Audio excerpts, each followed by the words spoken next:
All right. And I will share my screen with Brenda. So just a couple little updates from me. Nothing super new, but yeah, next week I will review all of your submitted quarterly progress reports from your activities from January through March this year. I know some of you have finished those up. If you could just shoot me a note, like we're finished, here's the link, to our spreadsheet, that's great. As a reminder, please just put all of your, please don't make a new spreadsheet for each quarterly report, just add it to what you've already got. And I had a great meeting with Jay and Ieva about, making that tracking sheet more useful to them and better able to fit in with their with their day-to-day and how they do not just work for this program, but all the other programs that they do. So something I'd love to, well, one, I just want to reiterate, if you're struggling with the way the tracking is laid out, let's talk about the changes that we can make. There's a few just high level things that we need from that report. Mostly we want to make sure it's easy for you guys to use. So yeah, I'd love to carve out time next month to talk about best practices for using that tracking sheet. So yeah, friendly reminder about that. And then also keep those invoices coming, as always. And then again, this meeting, we've got a couple things to announce, but mostly this is going to be a time for you guys to ask questions to us, ask questions to the group, so that, yeah, we can make sure everyone's humming along. As you know, and as we've said a bunch of times, this in the program right now, we are fully focused on trying to get all of our grantees finished. This is the time, right? It's been, in some cases, it's been over a year since these grantees have been paid. It's time to wrap things up. We are at a 40% completion rate. Does anyone remember what percent we were at last month? At 11? That's really generous of you. It was actually at 36. So that's kind of giving you a sense of our pace here. But our goal is 75% by the end of June. And we are really pushing for that. So we need everyone's help. I know, so we've updated all of your spreadsheets. But yeah, we are fully, our full team, Michelle, myself, and Adonai, this is basically 100% of our time is helping close this out, right? So I know, so we've updated your spreadsheets. A lot of you guys are in really good shape. There's not a whole lot needed from all of you. It's like, it's kind of just grantees in their final steps of submission, but we do have definitely some grantees that need support. So if you are looking at your sheet and you see anyone in red, that is a priority, right? And we need your help, and we need to be developing a plan to, have TA help the grantee and help us submit their documentation. So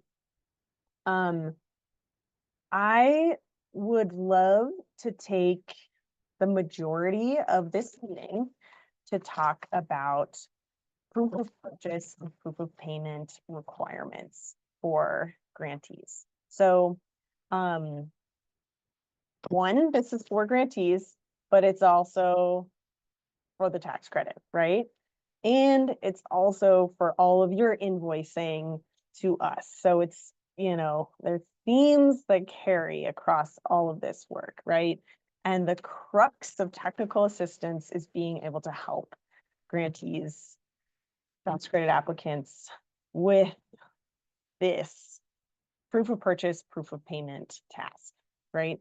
So I know we've had many trainings on this in the past, but I do want to make sure, yeah, we're all kind of, and this directive has been on your agendas for the past 6-7 months.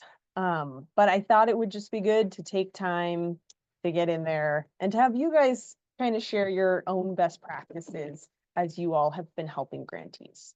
So I know I asked you guys to come with questions, but I thought maybe I could get the juices flowing with a couple high level questions. Can you guys see this Google Doc? Okay.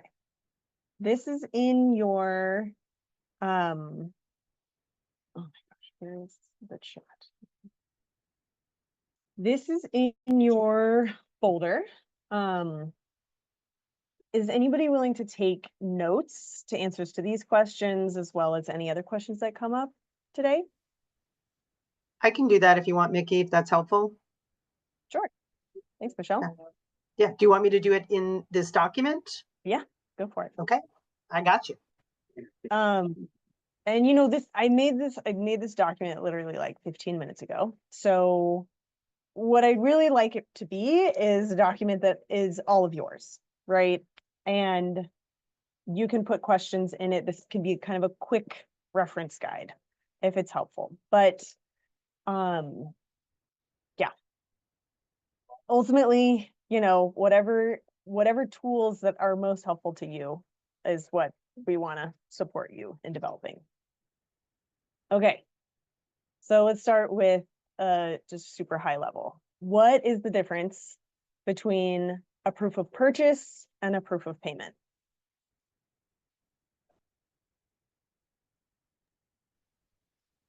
Are you Sammy, wanting us to answer? yes. Sorry, I must have missed that. I think, oh Well, man, does I love that Sammy I wanna just like go? jumped in and I didn't even really mean to. But I guess off the top, I would think of proof of purchase as the receipt, and the proof of payment as the like gosh, what would be the leaving of that from the bank account. Awesome. Yeah. Anyone else want to elaborate on that?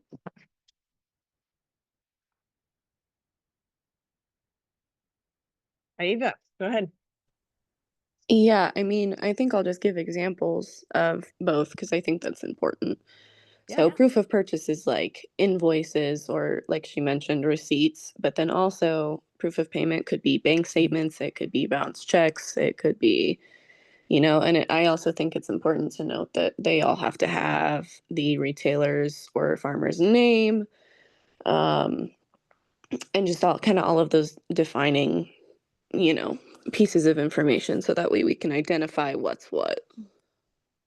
Awesome, Ava. It's so clear that you've been really hands-on helping people get these together. Yes, I do just want to clarify, we're not looking for bounce checks, we're looking for cleared checks. So checks that have been That is what I meant. Yes, actually. yes. Yeah. Great. Anyone else want to elaborate on the difference between a proof of purchase and a proof of payment? Yeah, this is Monique. I'll jump in on the proof of payment. Something that we bumped into was sending over a screenshot of the recipient's bank account, but the bank account did not indicate the recipient's name specifically. There was an account number that matched the vendor, that matched the amount on the invoice, but because the screenshot did not indicate the vendor's name, the proof of payment was rejected. So in doing that, we had to actually go back for the statement that is sent in the mail and sometimes logged as a PDF, provide the entire document and then highlight that one transaction. I'm assuming if the person does not want their entire bank statement shared, they can redact the items that are not pertinent to the proof required. But if you're taking screenshots for things that left someone's debit card, for example, the bank statement must ensure that the person's name or business name is affiliated with the document. You nailed it, Monique. Thank you.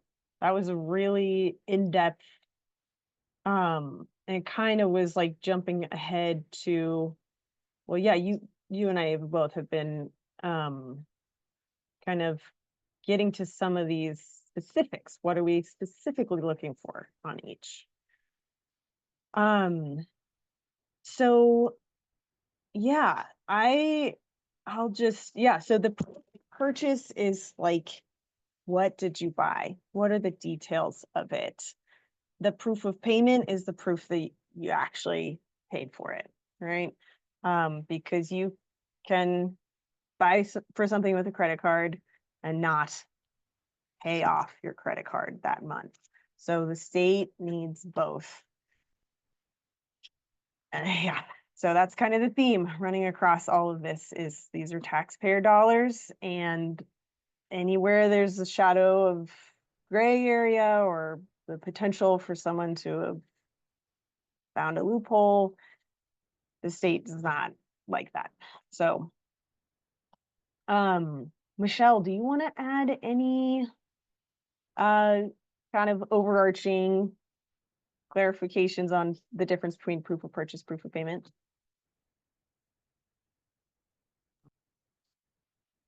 I'm one of those people that can't type and think at the same time, so I'm going to go back and organize this in a second. Sorry for you seeing all this in real time.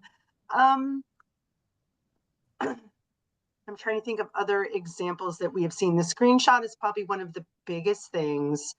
But yeah, just to that high level, Mickey, that you mentioned that, right, the purchase is not an order. It has to be an invoice. It has to, it can't just be a sales order. Like, oh, well, I talked to someone on the phone about maybe buying this item. It needs to be the actual invoice of what you actually paid for an item. So there's a difference, if that makes sense. Yeah. And Yeah, then I right, think, like a sales estimate, a sales yes, estimate, quote, that's the word. that's not good enough, because that's sort of before you said, yes, I buy it. Correct. Yeah. And then again, you all know this, but thinking about the estimated cost versus the final cost. I know sometimes that, like, one of the things we see a lot, specifically when things are ordered, over Amazon, is Amazon doesn't always give you a final price. It's an estimated price because they're not sure what shipping is. So just making sure that it has the actual final real price of what people paid. I think those are kind of a couple things around purchase. And then I know we're going to get into the, like, what are we looking for in proof of payment? So that's enough of that. I'm going to try and organize these notes too. So sorry. So, Marian, go ahead. I just wanted to interject here, not how to do this, but instructions for the people who have to do it have to be better, because that's been the challenge, to go back through a whole year and find all those things and relate them and then go to the bank and get the correct proof of payment. That has become a huge issue for one of my store owners that And I mean, I've even gone to the bank with them.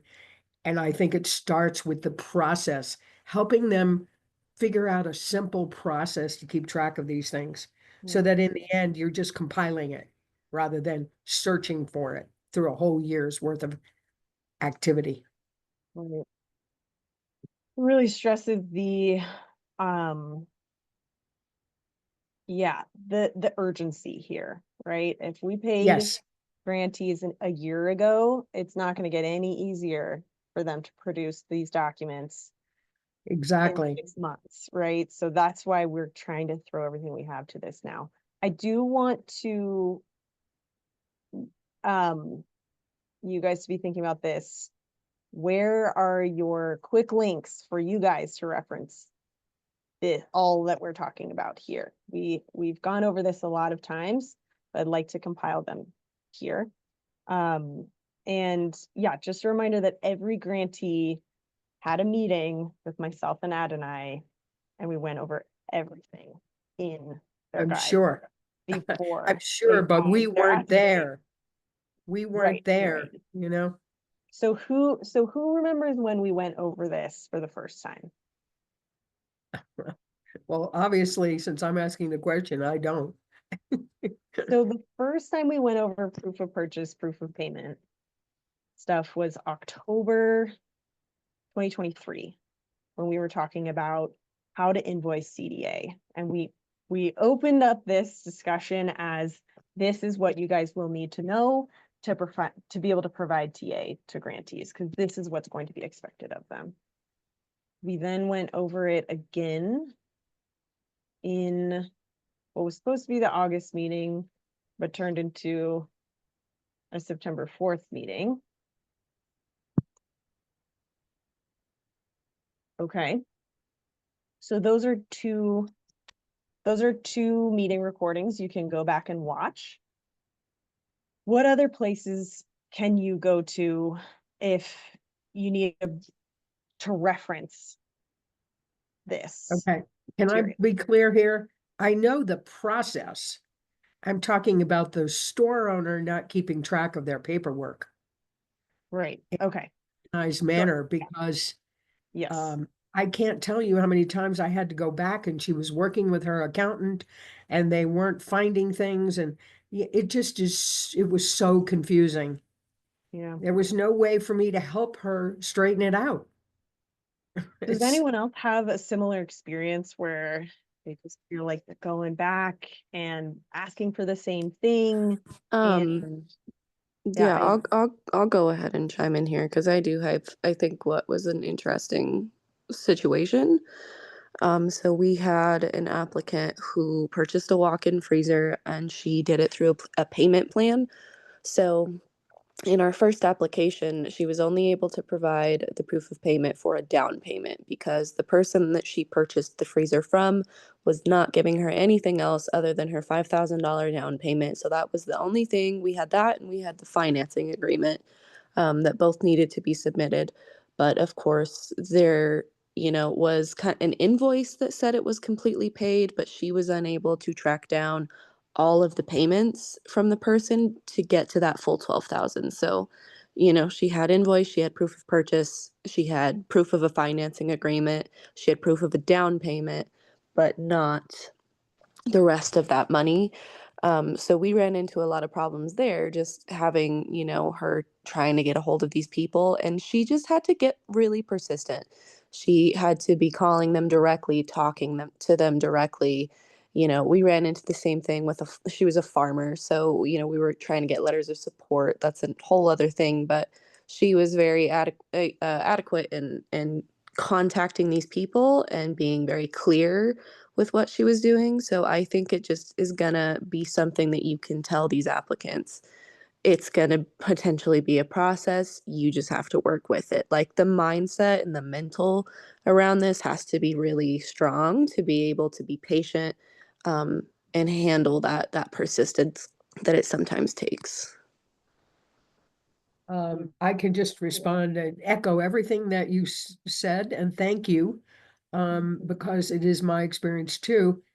And the problem then becomes you have third parties that you have no control over and can't call. I had to request a special meeting with her and the banker for me to explain to the banker just exactly what we needed. I mean, it is a question again of communication because in this particular case, the person that I'm working with does not use email. Okay, the only way is either to call her, and most of the time she's manning the store. So there's a lot of there's a lot going on, and we can't ever give it the full service attention that it needs. So I'm just pointing this out, not as a criticism, just to show what kind of obstacles we have. And that is also a very costly process because we have to charge for our time. And Mhm. I couldn't possibly charge you for all the time that I went to see this store owner. Fortunately for me, she's only 10 minutes away. But in a lot of cases, you have to travel over 30 minutes. So it just becomes, logistically impossible. We just have to find a way to be really on top of it from the very beginning. I do just want to say this clearly right now. It is more important to us that grantees avoid an audit and submit their paperwork than Oh, it is surely. than any, I mean, if we're not here to micromanage how you dole out your subcontract, but if you spend all of your resources helping one grantee avoid an audit and avoid funds being clawed back from the state, we would prefer that. We would prefer that to, the alternative, right? This is so important. This is sort of the legacy of the outreach and TA we have. So, I agree. That's why I'm please bringing do this charge up. us for your time, Marion. Please do. Yeah, Obviously, but that's not really what I'm not trying to say that that's my concern. Really, my concern is how to have a better process in place that, I couldn't have predicted this because it didn't happen with my other grantees. This is just this one situation. And so that's why I'm bringing it up. I mean, it's an extreme situation and it still isn't resolved, but, it has pointed out what I think are the weak points in this process. So I'm glad we're doing this. yeah. Michelle, go ahead. I just wanted to elevate Chelsea's question that was in the chat about clarifying if someone paid for something with cash. Do you want to kind of talk through that quickly, Mickey? I'm going to pass that one to the rest of the team. What's the answer on that? Awesome. I think nothing can be purchased with cash. I don't think cash payments are allowed. Yep. No cash payments. And why? Why don't we allow cash payments? Because there's no payments proof can't of be purchase. traced. Payment. Yeah. And where are you seeing that? Where does it say that? Where are you reading this?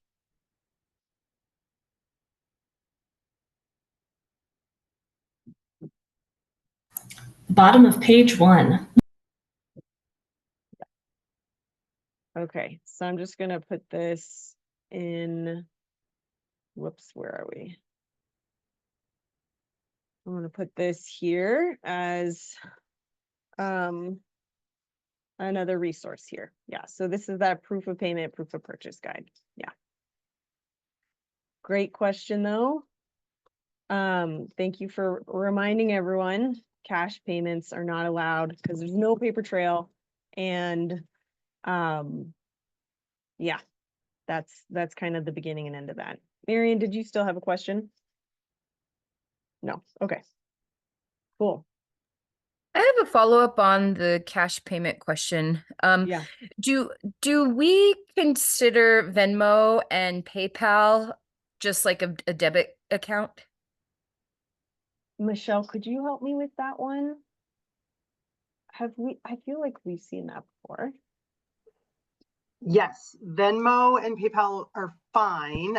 We would need to have, just like a credit card, right? A copy of that transaction with, I think the challenge with that is like with the business name or the individual's name, because a lot of times those screenshots, like you have a different name in Venmo, right? Like my name in Venmo is not Michelle Meyer with Colorado Department of that, you know what I mean? So that Yep. might be the challenging.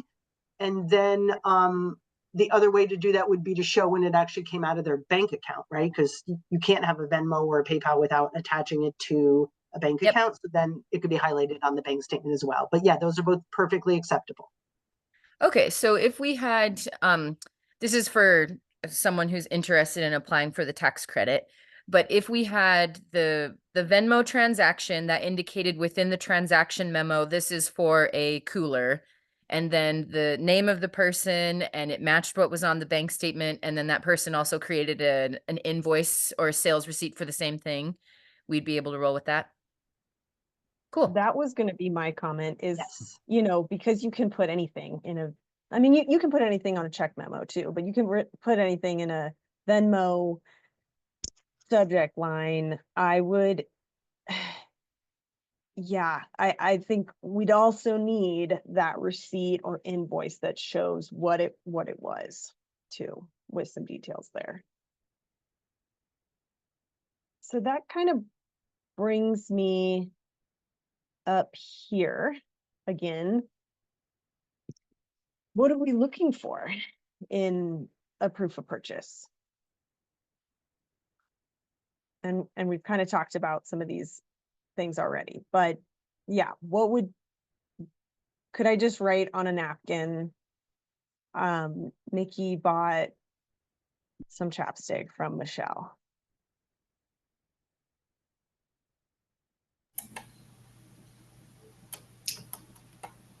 I think it needs both parties' names, the purchaser and the one selling, a description of the items sold or services rendered, and a date and an amount, the cost of the item or service.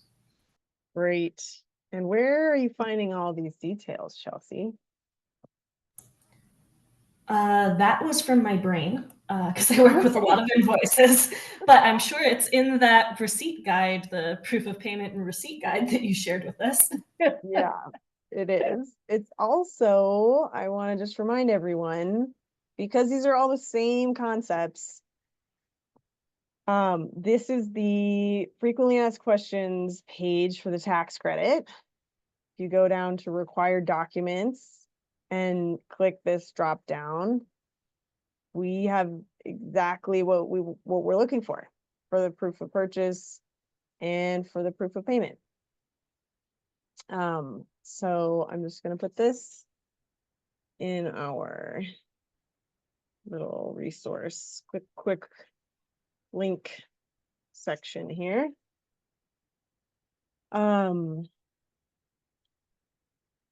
Okay, yeah. So skipping down here, when we look at the receipt, the invoice, the, you know, order confirmation, what are we looking for that to match?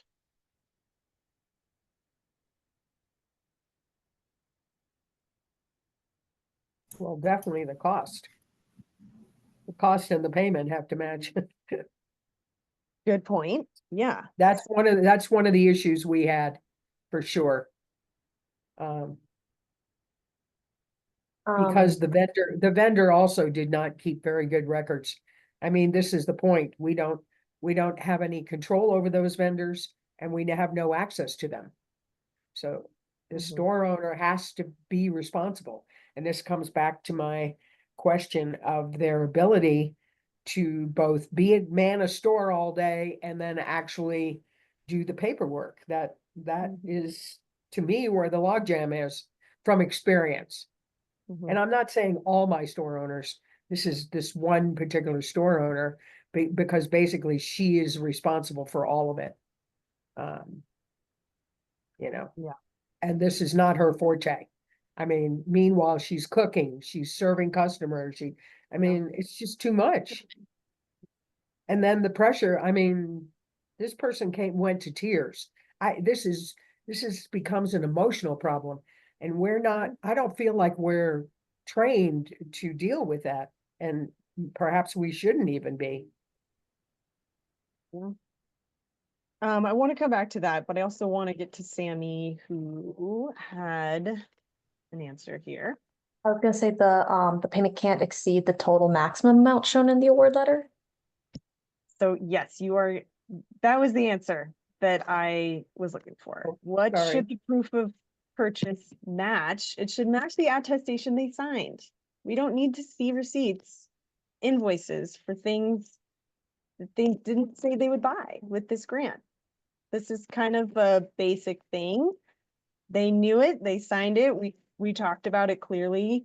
But it happens a lot. People submitting receipts for something that's totally different from what they said they would buy. Or maybe tangentially related, but different enough that it's,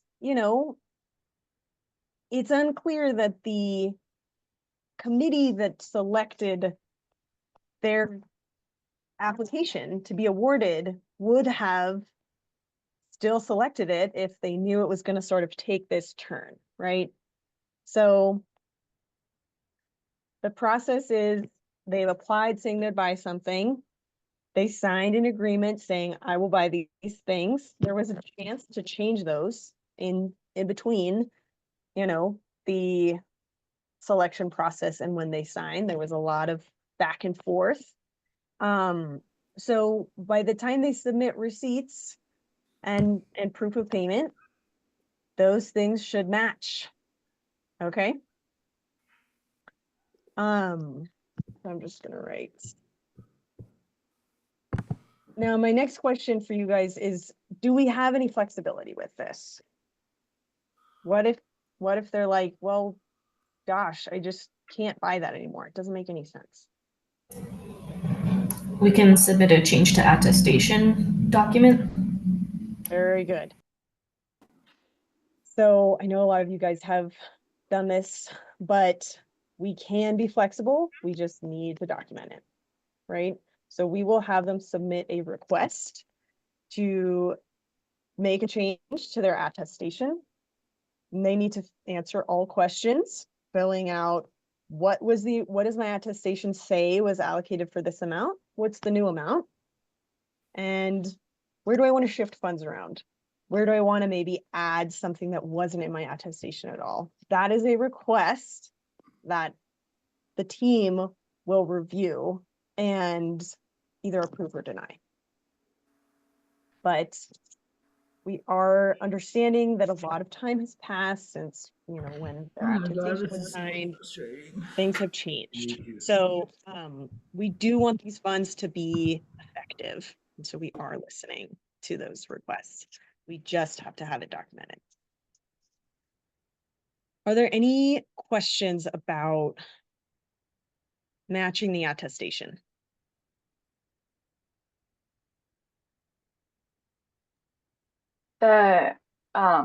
There's also a 10% cap on that, correct, Mickey? Like the changes can't amount to any more than 10% of what was awarded? That's a good clarification, Lauren. So actually, if it's within 10%, we don't need to bother with the form. It's okay. If it's going above 10%, that's when we would fill out a form. Oh, I see. Okay, that's really helpful. Oh, wait, so do you mean or if they're changing what they're buying, right? Yeah. Okay, Exactly. so that needs a form regardless. It does. Mm-hmm. Okay, cool. So if there's just saying, oh, I was going to buy a fridge for this much and I was going to buy a trailer for this much, but the trailer was more expensive and the fridge was less expensive, but it was all within 10% of the total award, that's no big deal.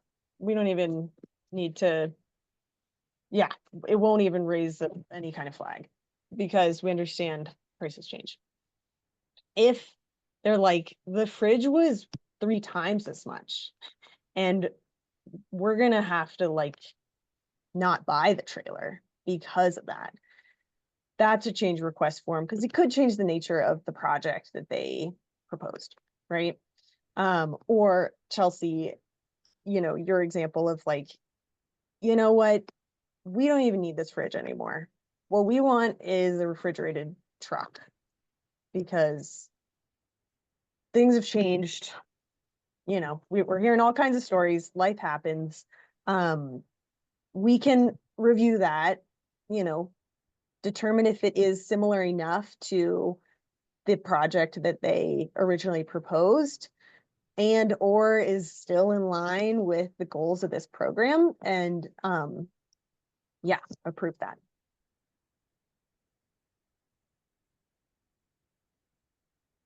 Any questions about that?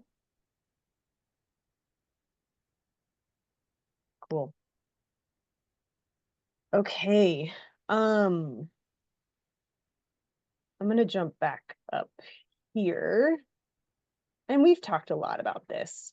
And we've also talked about where you can find more details on what we're looking for with proof of payment. But and I think Monique did a really good job of kind of spelling out you know, all of what we're looking for with proof of payment. So anyone want to summarize what Monique said?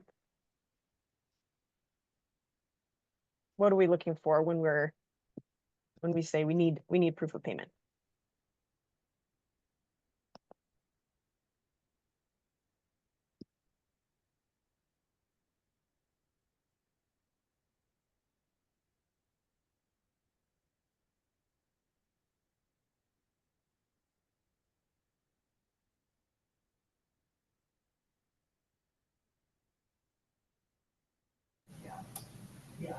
It needs to have the person's name or business and the amount, which needs to match what was in the proof of purchase, and the date. And it needs to be legible. Yeah, let's put a pin in the legibility thing to talk about that later. So if it's a bank statement, yeah, all these things, it should also be a statement. It should be a statement that shows that it was paid, right? That's the main thing we're looking for. It should, where was I? Yeah, so we should see the name of the bank, right? We should see some indication that this is a bank statement. So one thing that comes up sometimes is businesses submitting these, we call them bank snippets. So it's just like a cutout of the transaction, which doesn't tell us everything we need. It doesn't say the name of the account holder, doesn't say the name of the bank. It doesn't show that it's paid.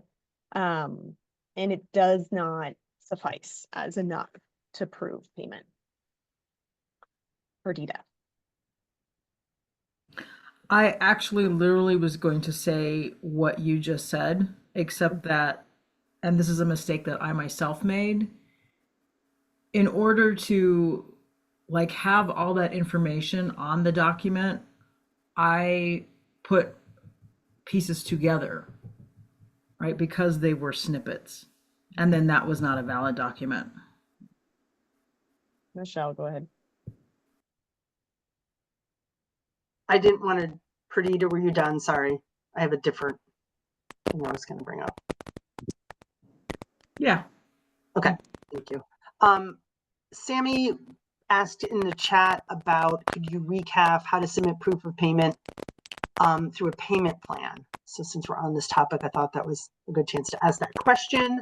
So if someone's making payments, right, they bought a $50,000 freezer and they couldn't pay for it all up front, so they financed it either through a bank or a credit card or some kind of financing plan, or they bought a vehicle. How do we submit proof of payment for that? Great question. I want to go back to Perdita. Did you need a point of clarification on that? Like why we need the full bank statement? Now I understand it. I just, at the time, I thought I was doing the right thing by making sure that the bank, the name, the item, that all those things were on there. So I created a document that had all that on there. But since I created that, even though for me, it was clear, like, this is from my bank, this is from my bank, this is the, but I understand now completely. But at the time, that seemed logical to me that I would show, like, right, because all these documents are documents that I have that I know are real documents. But yes, now I understand why that is. But it just, yeah, as Monique was saying, that whole thing of like having to submit like 3 full-page documents and then redacting everything from it. Yeah. Trust me, I wish the state could extend a little more trust, especially when it's like, oh my gosh, I can tell from the typeface and the color, this is like from the same bank statement. But, you know, it's just every attempt to prevent forgery, falsification of documents. And yeah, unfortunately, we have to have that thinking cap on, like, oh, well, could someone have just made this up, right? And if you're sending a bank snippet, that's a pretty easy thing to just put a date, a transaction detail and the price. And then it kind of it nullifies everything everyone else is doing. So as much as we would love to have fewer documents sent, I understand why people want to send this snippet, because it's just exactly the information that we're looking for, right? But yeah, there are more details we need besides just that. So thank you for bringing that up, Perdita. And yeah, I think that serves as a great example for everyone supporting grantees. Okay, jumping back over to financing plans. So as you know, for grantees, we're not accepting financing plans. We advanced the money, we need to see it was spent, right? So we're not talking about financing plans at all for grantees. However, financing plans are acceptable for a tax credit. So we have a little section here on the website. This is also spelled out in the application for the tax credit too, at the point where we're asking for it to be uploaded. So we are looking for a financing agreement that shows the details of the agreement, the full purchase price, the interest, if any, and then, what was made for a down payment. We'll want to see evidence of that down payment being made, and then any monthly payments that have been made to date. So, Michelle, anything else on that one? No, I think, yeah, if you have questions about that, because I know that can be confusing. It seems like it could be confusing. Don't hesitate to reach out. If you're helping someone with their tax credit application, reach out to Mickey or Adonai or me, and maybe we can help clarify what that looks like, because I know sometimes that can be a little confusing. Lauren, go ahead.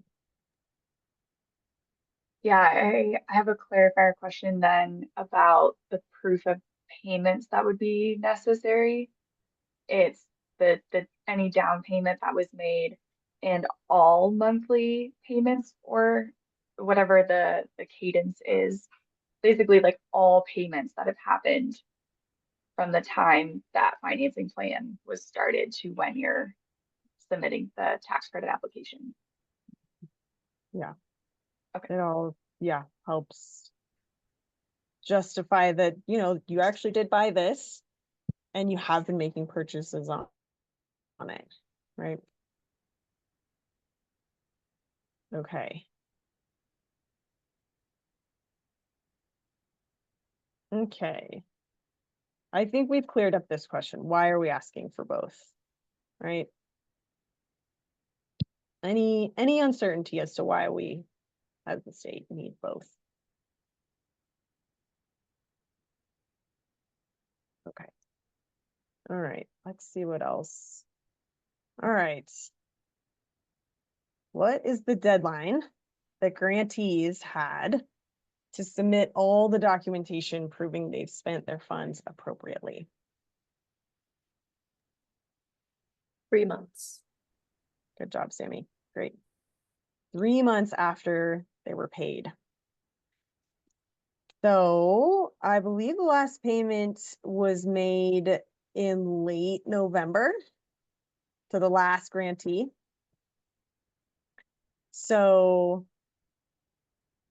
We're in April. That's more than 3 months after. So what in the world? Are we flexible with this?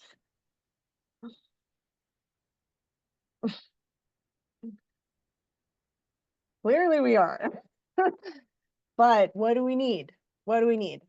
Everyone signed an agreement saying, I will submit every piece of paper you asked for, proving I've spent all this fund, all the funding within 3 months of receiving the money.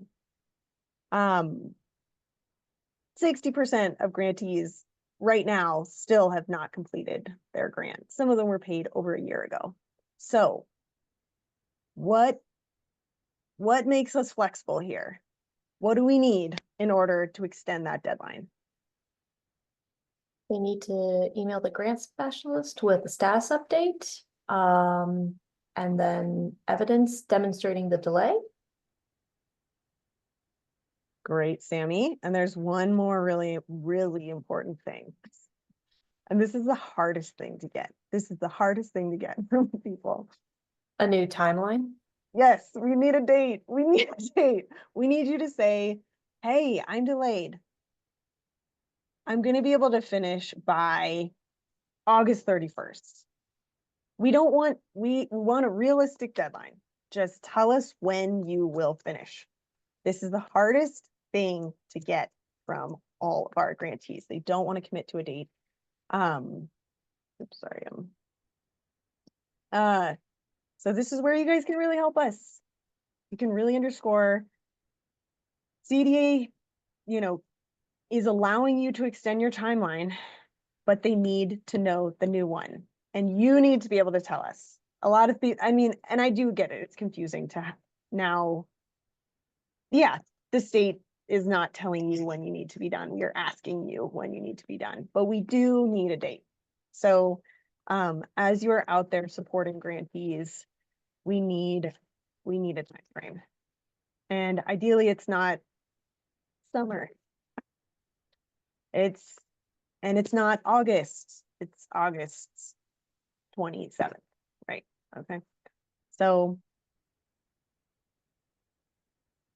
again, we can be flexible, but we have to have documentation. And why do we need all that documentation? Why do we need to be such sticklers for this date?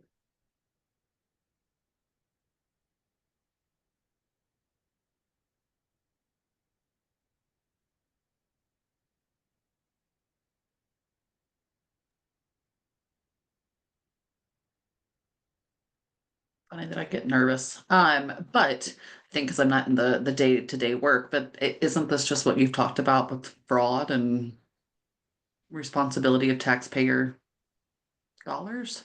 Right. Or Yeah. did I miss something? No, that's the gist of it. Like the state of Colorado using federal taxpayer dollars advanced money to these businesses. They signed an agreement saying they would spend the money within 3 months and prove it. And so if they haven't, we just need to be able to say why and when they will, because we are being audited. The state of Colorado is being audited on this very program, and they are going down to the penny. So if we don't have an explanation for why someone received funds a year ago and haven't spent it, and they haven't told us when they will, this is a big problem. So does that make sense? Perdita, go ahead. Just to clarify, so you're speaking of grantees that have not spent the money yet, as opposed to grantees that have spent the money but that need assistance with change of attestation or different documentation, or, right? Those are two different distinctions, correct? Yeah, and Okay. ideally, we're receiving regular communications with those grantees who have claimed to have spent all the money, but we just need some corrections. Ideally, that communication is pretty regular, but if they drop off and we need all of their proof of payment, or even even we need proof of payment for $1 and we stop hearing from them, that's a problem. So yes, we do want to keep that on that cadence, but I do like your distinction there of the timeline is really, really important for businesses who haven't spent all of their money yet, right? I have a About if specific. they- I'm sorry, go ahead. I'll save mine. Oh, it might not be appropriate here, but I have a specific scenario question.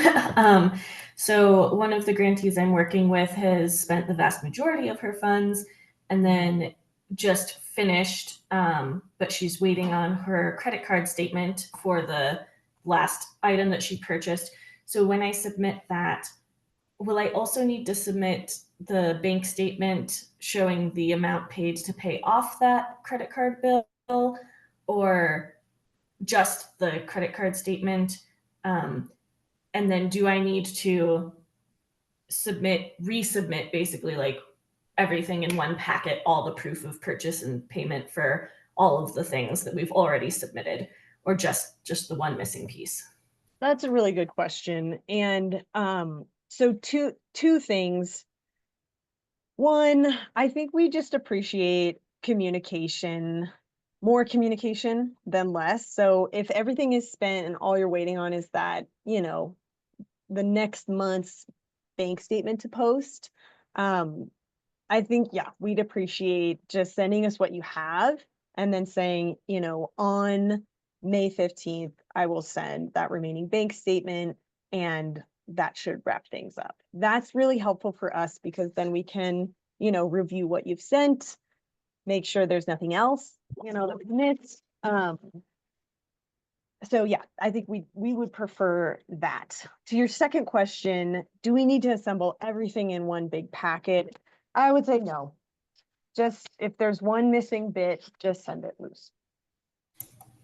Okay, thank you, Mickey. And then because you might remember that I'm kind of newer to this, so I kind of came in halfway through. So some items she had already submitted before I started helping her.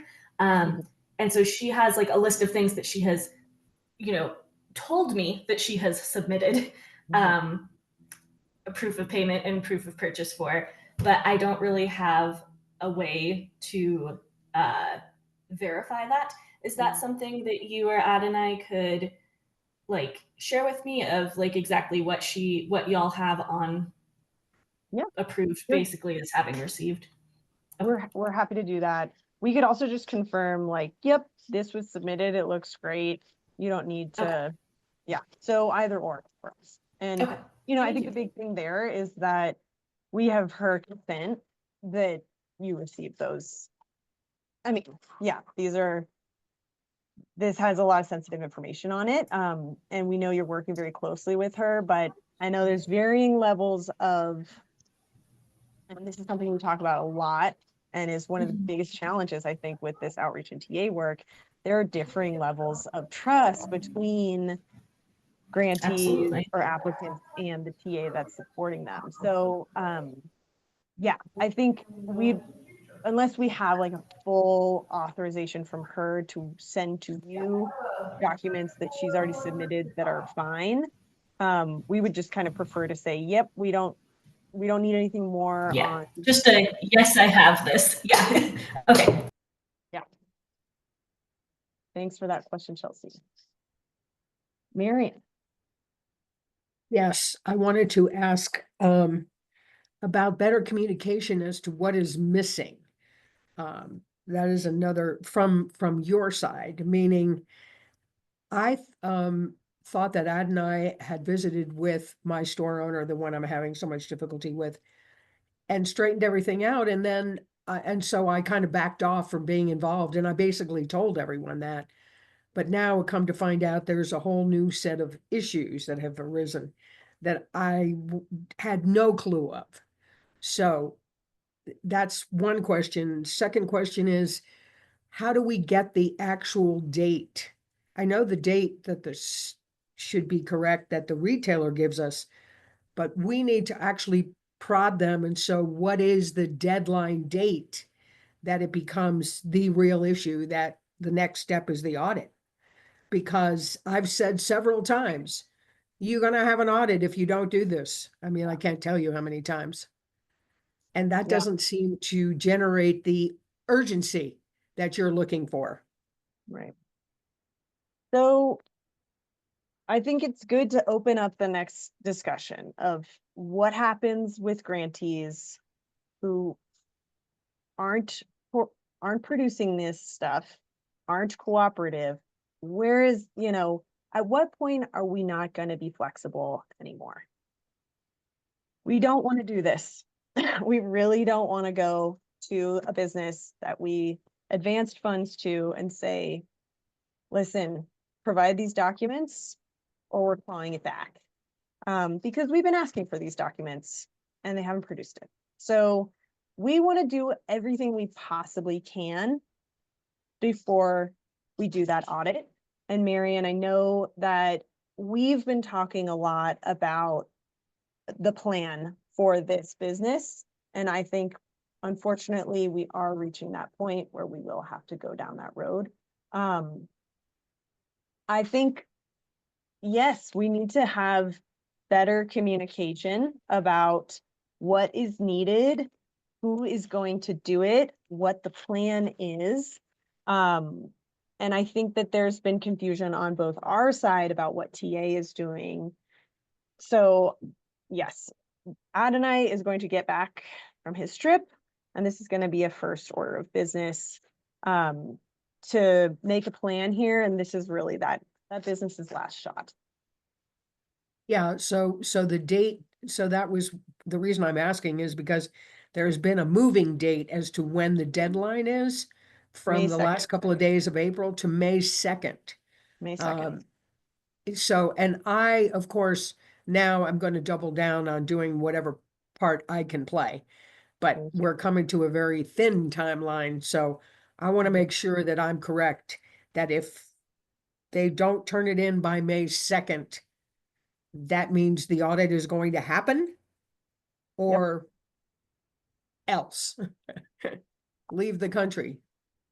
Then there's the added thing of the businesses losing business because of the whole deportation and fear mongering going on. I mean, Yeah. there is so much around this, Mickey, that I think we're not, we're not qualified to deal with, because it's deeper questions that we couldn't have anticipated, because we certainly could have not anticipate what's going on right now. Right. So, Aida, go ahead. Yeah, I was just going to add something that I think is kind of important for the future when it comes to these kind of issues is, now that we've entered 2025, specifically here in the San Luis Valley, all of those same businesses, as well as the other ones that we're reaching out to and the people that we're talking to about how the process of this tax credit works, is very much trying to indicate what they'll need, how they'll need to submit it, and what that will look like. Because I do think that we have an opportunity, now that we're familiar with this program and kind of everything that needs to be included in these applications, we can give direction to people who may apply in the future. And I think that that will take away a lot of this kind of back and forth issues with contacting people, because I think if they have an idea of what they're going to need while they're making a purchase or before they're making a purchase, they can be a lot more I'm trying to think of the word, I guess, just adequate to think about what they need and make a better plan for it, make an easier way to, when they buy something, when they have they make sure they get an invoice right then and there, get it out of the way, file it somewhere, track their payment the day that it comes out of the bank, so it's not searching through things before they're even ready to do that. I just think that that is an important thing to note, is to let these people know what they're going to need so they can think ahead for themselves as well. Awesome points, Ava. Yeah, you're exactly right. The more we know, the better help we can be, and the more heads up we can give people. And yeah, this tax credit program will go through 2030. So yeah, it's pretty exciting to be able to leverage the learning we've had from the grant and the first year, the tax credit, and yeah, provide that value. So thanks for saying that, Aeva. Okay. Are there any other places where you can go to review these proof of payment requirements? Let me think about this. We have that first invoicing meeting, the second one, the pop guide, the tax credit application does also spell this out. So yeah, I can put that link in there too when I get it handy. If any of this felt a little foreign to you, or like, oh, I'm not quite as familiar, if you didn't have these answers really handy in your mind, this is your cue to go back and review it all. Ask your TA group if you have questions. Ask us if you have questions. You know, if your group is still fuzzy on certain proof of purchase, proof of payment, grantee documentation, protocol, anything, elevate that up to us and we'll clarify it, okay? Any other questions about proof of purchase, proof of payment that we didn't get to? Lauren? Yeah, I've come across several like messy situations that I'd love to get some help around. Okay. The first one is, I don't know if anyone else has seen this or experienced this, but it seems specific to Home Depot purchases. Okay, yeah, Mickey, do you know what I'm I'm talking so glad about? Adonai's not in this call because he would be like, I see steam coming out of his ears. Yeah, Home Depot, what the heck? It's like they charge and they have one thing at the bottom of the receipt, but then when you go to the bank statement, it's split into two and they add up to the number. Oh my gosh. Have you found any? Is this Yeah. exactly what you're talking about? Yeah, what should we do? I don't like Adonai literally spends hours just looking at these bank statements and looking at every Home Depot charge and like adding all of the possible numbers together. And sometimes people go to Home Depot a lot of times in a month and it's crazy. I don't know what to do about Home Depot.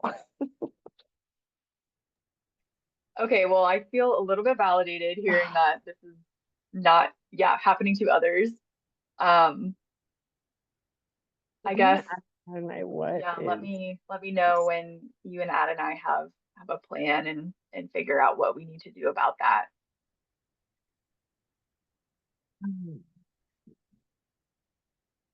I do also have another Home Depot situation in which the proof of purchase and proof of payment is 5 cents. It's a 5-cent difference. And similarly, we stared at these numbers for so long, adding and re-adding. And unless our math is just incorrect, there's a literal 5-cent difference that doesn't match.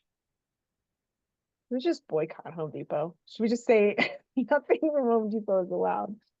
Michelle, I don't think our farmers would like that. I like your thinking, Mickey, but I don't think that's going to happen. No.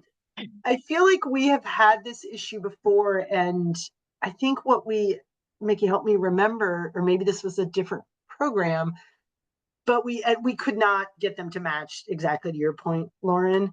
And I think we just ended up going with the lower of the 5 cents difference, right? Like, the problem is if that then makes, like, if they were awarded $50,000 and now all of a sudden we're 5 cents short, that can be problematic.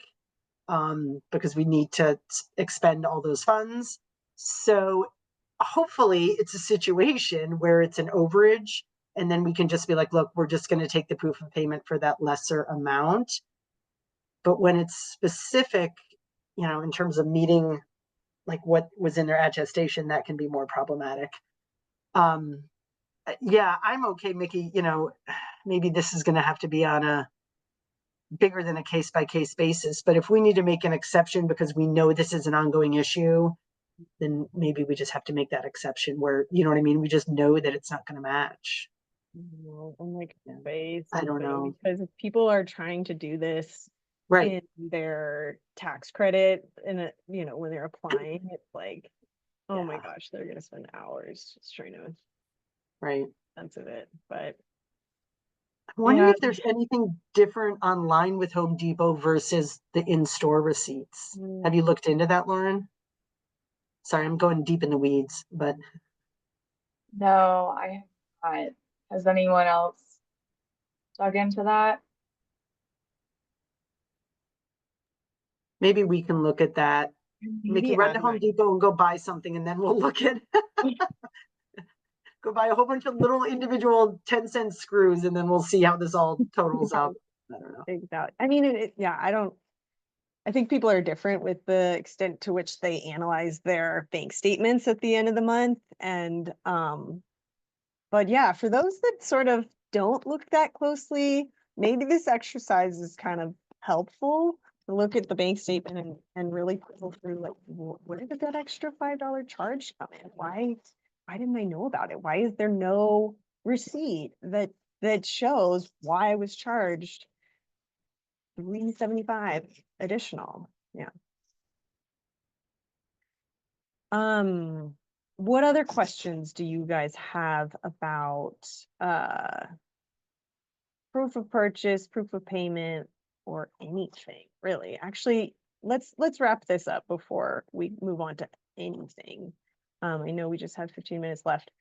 Again, this is in your folder. You can make it yours. Everyone has edit access. Yeah, if this is useful, use it. If you never want to look at it again, don't. If you want to add more questions to it that we can elevate to the next meeting, go for it.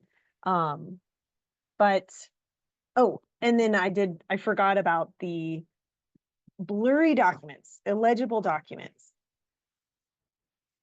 We can't do anything with something we can't read. So I know Ieva, is Ieva still here? Oh my gosh, Ieva has worked so hard with grantees submitting blurry documents, and I don't know where I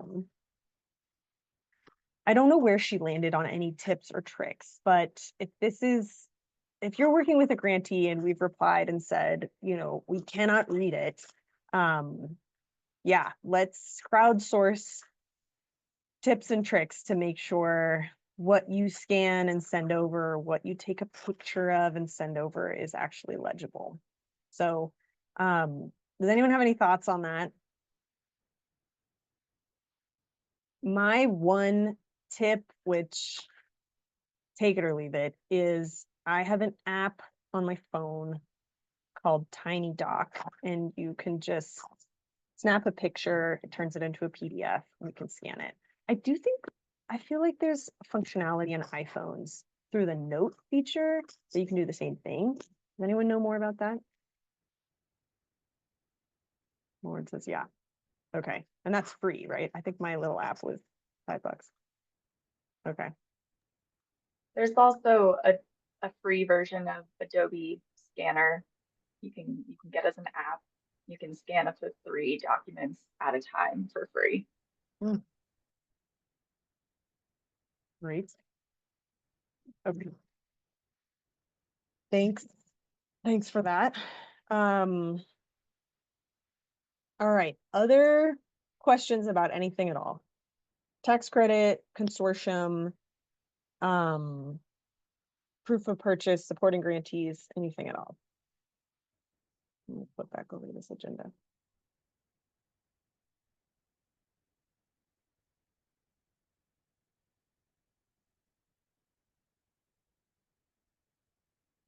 Okay. If you look here at the bottom of our agenda, I've, stressed this. This is all we're doing right now as the program team. We are getting people done with their grants. For you guys though, so, if you have grantees who are orange or red or even yellow, at the very least, give them a check-in, help remind them. The EDA's told us you're still not quite done yet. I'm trained on the program. Let me know if I can help you. Is there anything you need from me, to be able to complete your grant as you stated you would in your attestation that you signed?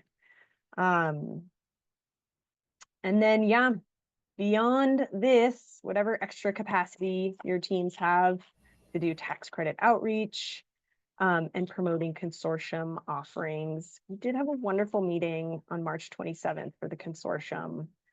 There's a lot of ideas bubbling about next steps there with, how to let consortium members better connect with each other. We're exploring some ideas for that. And what kind of guest speakers to bring to the next consortium meeting.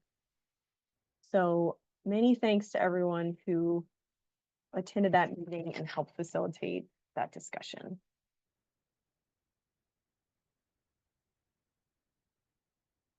All right, I don't have anything else on my list to talk about. So I'm happy to linger on here if folks want to talk one-on-one about anything, or if you want to bring up any questions for the good of the group. Vita, I think I remember you had something to say for the good of the group. Oh, I'm sorry. Mhm. And actually, Mickey, jump in at any time, but it was just a meeting that's happening, I guess, on what is it, April 30th? From Blueprint. And Mickey, if you have that link, I'll get it. So Blueprint is forwarding or creating a webinar that's to support retailers in using the SNAP and Double Up and Food Bucks and Colorado Produce Bonus.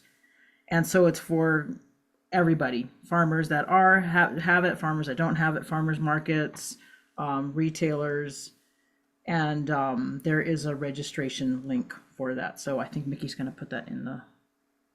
Yes. All right. Thank you. There's that registration link. Oops, I just sent it only to Perdita. Oh my goodness. Chelsea, go ahead. Yeah, thanks, Lauren, for putting that. In flyer. that Go ahead. in sorry. that spreadsheet where grantees are highlighted, did you mention that the yellow ones also need our follow-up? Because it looked like on Yeah. ours they were yellow, but they said under review in parentheses. So I thought, does that mean that we've submitted the stuff and y'all are looking at it, or? Yeah, and there could be more we need. So we want to keep them on your radar as like, they're not done yet. I would say action to take there is little to none. But like I said, even just a gentle nudge of like, hey, just reminding you I'm here. I can help with this if you need it. CDA told me you submitted things and they're reviewing it, but if they get back to you and you need help, I'm here. Just that sort of thing, whatever you think is best. And- Also, we can help you with tax credit. Okay. And if those folks, because for us, those folks are people that we have submitted, well, two of them are ones that we submitted the forms for them. Would y'all tell us when, if there's any further action, if we were the ones who are actually submitting the stuff? Yeah, Okay, especially if you were the one to submit, we're gonna. Yeah. Yeah. Well, my colleague Carly was, because they're Spanish speaking, but yes, it's like, yeah. Okay. Yeah, thank you. I'm remembering one other thing Hallie and I talked about yesterday, regarding the evaluation form that we're sending to all grantees, when they finish. So we've only sent out 2. But Hallie brought up, hey, we actually would love to, you know, pose a question, have a question included in that survey if you're sending it out. I think that's a great idea. So, yeah, Hallie, I'm assuming the question you were wanting to ask was geared towards, was outreach and TA effective? Could you correct me if that's wrong? No, I just wanted to know if we could suggest questions to add to that form, because some of our OTA providers in the metro area have been kind of keeping a list of things that they would want to follow up on after this whole process. Yeah, send over your suggestions for questions you'd like us to include. We'll review it, talk about it. And this is an open invitation to everyone else who has yeah, thoughts along the same lines. Thanks. And also I wanted to share with everyone that at least for the Metro Denver region, we were feeling like we needed a way to communicate amongst ourselves to see if we could support each other when we have like urgent questions come up when we're at stores and stuff. So we're gonna create a group chat, and if anyone else from like other parts of the state wants to be in that, it'll just be a place where everyone can ask questions when they're visiting stores. That idea. And I love how you guys are so good at helping each other. So yeah, thank you for proposing that, Hallie. Chelsea, did you have another question? No, sorry, I forgot to lower. All right. Okay, well, I'm scanning through the chat here, just trying to catch up here. You guys know how bad I am at reading the chat while presenting. If anyone wants to linger on for an answer to a question they put in the chat, I am happy to stay, but if you're feeling like you've had enough for today, we'll send you the recording, and yeah, talk to you later. Bye, thank you. Thanks. Thank you, everyone. Thank you.